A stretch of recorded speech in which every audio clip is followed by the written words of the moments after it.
This is a really weird video to start the channel off with.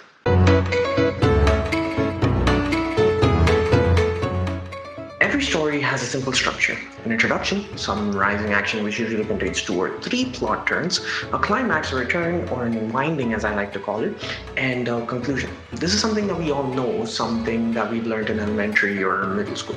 Take, for example, Iron Man. It sets up Tony Stark, who is an egotistical maniac that is comfortable in his own money and believes he can do whatever he wants. Nice introduction. We get to see the way he is because of his interactions with that reporter at the beginning, Pepper Potts, and Happy Hogan. Then he goes to the Middle East and gets hit with his own bomb, which is plot turn 1. He gets kidnapped, used as leverage against the United States government, what is that? And meets someone who I believe is basically the Christ figure of the MCU. And also he build this in a cave with a box of scraps. He escapes, heads back home, continues building the suit, and plot point 2, Obadiah Stane is evil and takes his arc reactor, leaving him to die.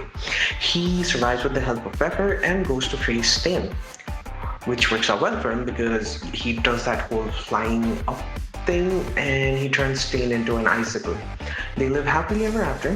So, it's a pretty simple story. It has great execution and it all works out.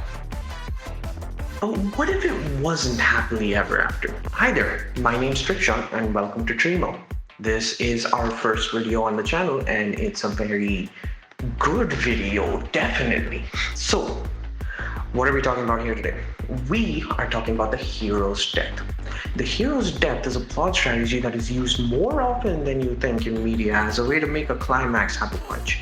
I'm talking Arthur in Red Dead Redemption 2, Iron Man in Endgame, Augustus in The Fault in Our Stars, and Walter White in Breaking Bad.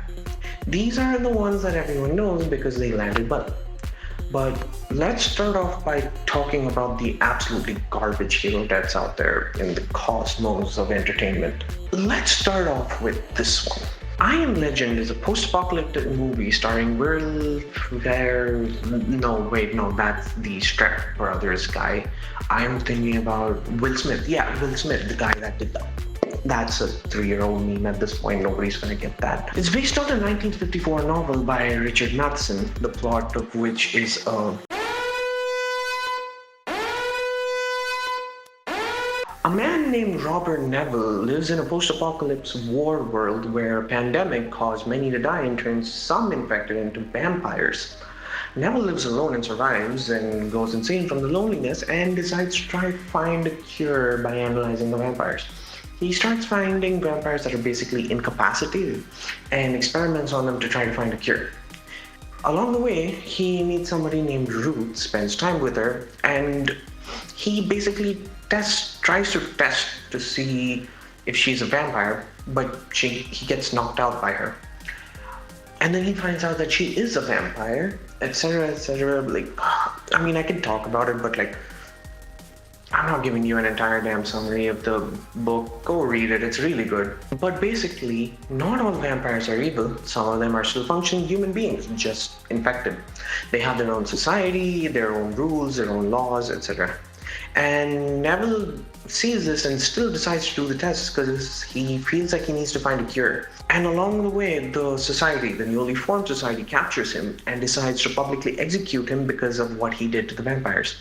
He realizes that he's a monster of the vampires and accepts his fate. Really good ending, right?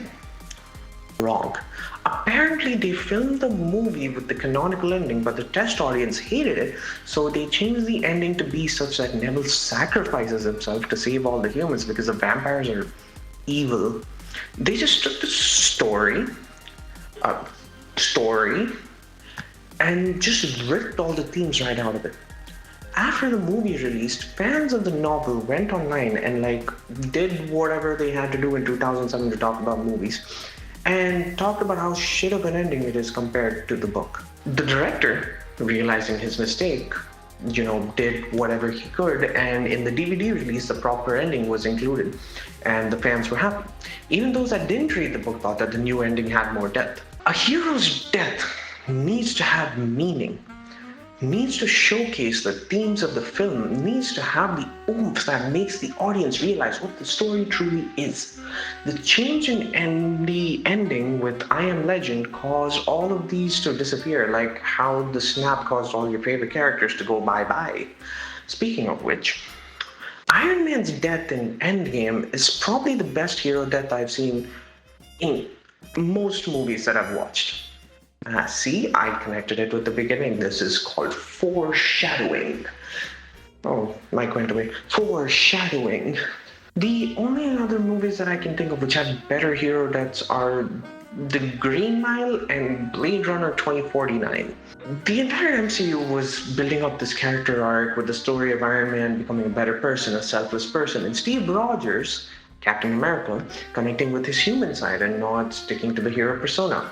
And this arc went till, of course, Endgame, where it was resolved. Resolved beautifully, I might add. Tony Stark's death was the perfect cap off to both the character and the actor in the franchise.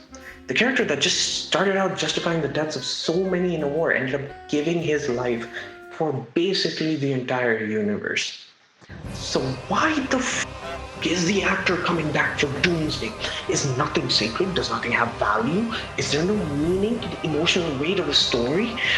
What? So like this, we can find many examples across media. I got inspired to make this video because of this game, Pragmata, which has one of the most beautiful game endings I've ever seen for the most part. The story was simple, the emotional connection was strong, and the ending had me crying like a 12-year-old at a Taylor Swift concert.